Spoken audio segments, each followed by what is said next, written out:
Assalamualaikum warahmatullahi wabarakatuh. Selamat datang semuanya. Selamat belajar.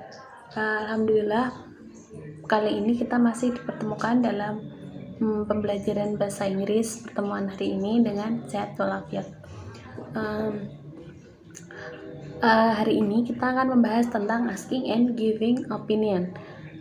Nah, sebelum kita masuk ke materi, terlebih dahulu mari kita berdoa bersama-sama. Berdoa dimulai. Oke, selesai. Kalian pasti pernah mendengar tentang memberi pendapat atau menyanggah sebuah pendapat, dan kalian pasti pernah melakukannya, saya yakin itu. Nah, pertemuan kali ini kita akan membahas bagaimana sih cara memberikan sebuah pendapat dan bagaimana cara yang benar dalam menyanggah sebuah pendapat dalam bahasa Inggris. Nah, opini sendiri itu merupakan sebuah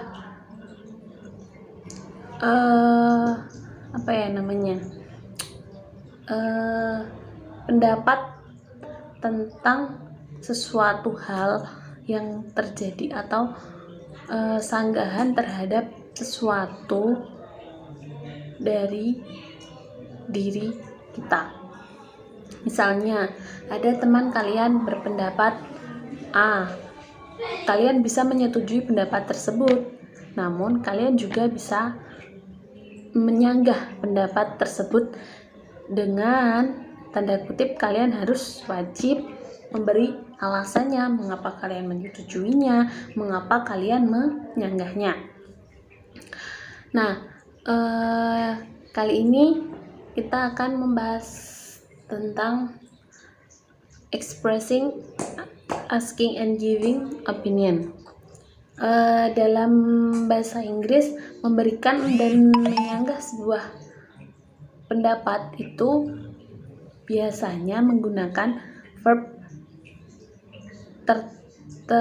yang sering dipakai lah, katakan yang sering dipakai itu diantaranya agree atau setuju, believe percaya, recount memperhitungkan, doubt meragukan, assume berasumsi, dan agree tidak setuju, dan think berpikir.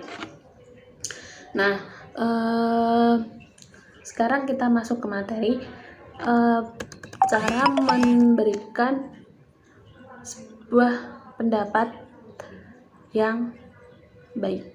Contohnya, in my opinion, bla bla bla bla. Kalian bisa menyertakan alasan kalian. Kemudian bisa juga kalian gunakan personally, I think, secara pribadi saya pikir bla bla bla bla. Itu juga bisa. Kemudian bisa according to me, menurut saya bla bla bla bla.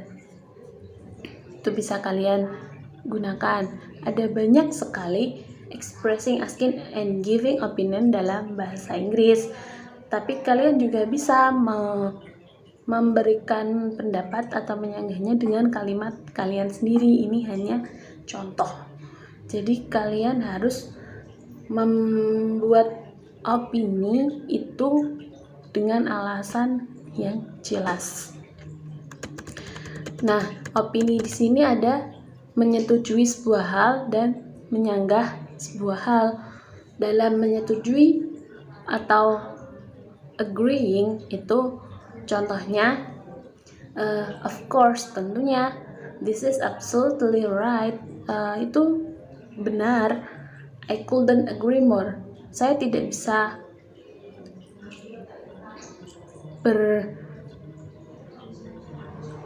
menyetujuinya.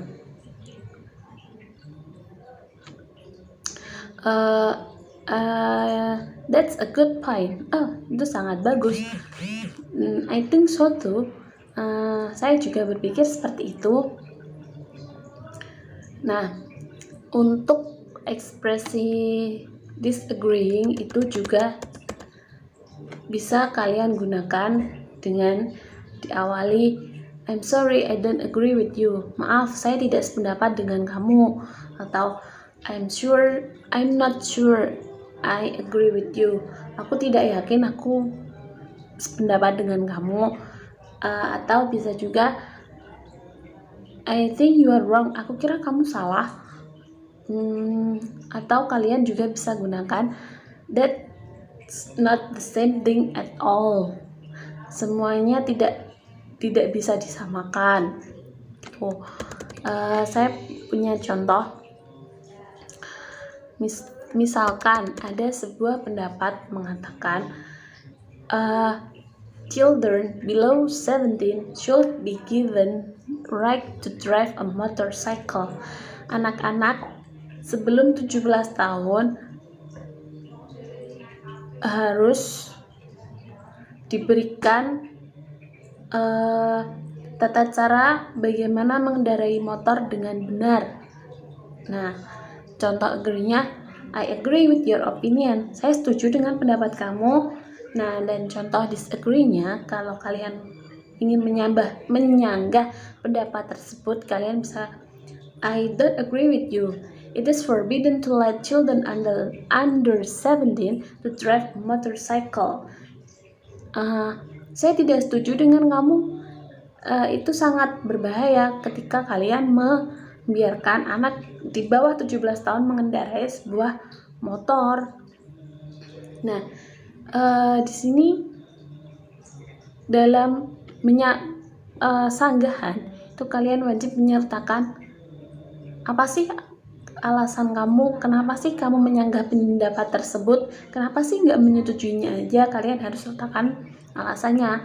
Namun dalam agreeing kalian tidak harus memberikan alasan. Kalian tambahkan alasan itu lebih bagus, tapi tidak harus dengan alasan.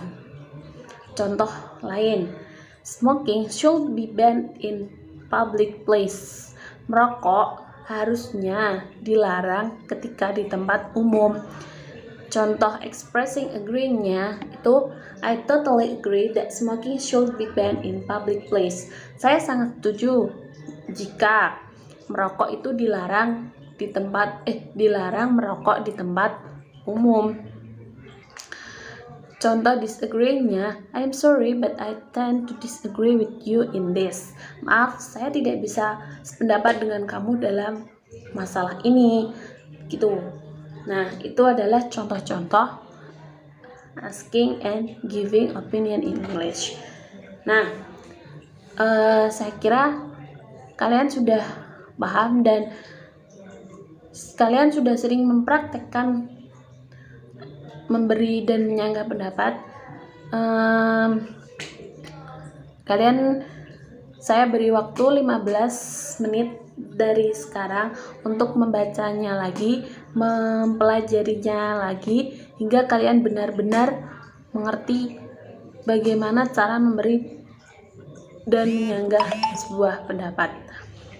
Kemudian setelah 15 menit ke depan, saya akan beri kalian sebuah tugas untuk membuat sebuah percakapan, atau bisa kalian buat statement dan ekspresikan agreeing dan disagreeing tentang pendapat tersebut yang kalian buat. Jadi kalian bisa gunakan sebuah dialog, kalian bisa buat dialog, kalian juga bisa buat sebuah statement saja. Nah, kalau tugas ini sudah selesai, bisa dikumpulkan melalui email saya, dan kalian nanti akan saya beri tugas akhir untuk kalian kumpulkan di pertemuan kita selanjutnya. Saya kira itu cukup dari saya. Semoga bisa kalian pahami.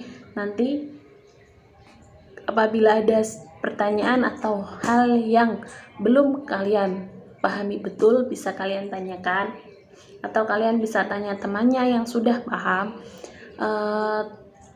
Saya kira pertemuan kali ini cukup ya. Saya tutup kelas hari ini. Semoga apa yang sudah saya sampaikan bisa kalian pahami, bisa bermanfaat, dan bisa kalian implementasikan dalam kehidupan kalian. Oke, I think enough. This is for today. Saya cukupkan. Jangan lupa untuk tugasnya. Saya tunggu maksimal nanti malam. Dan saya tutup kelas hari ini. Terima kasih atas perhatian kalian. Assalamualaikum warahmatullahi wabarakatuh.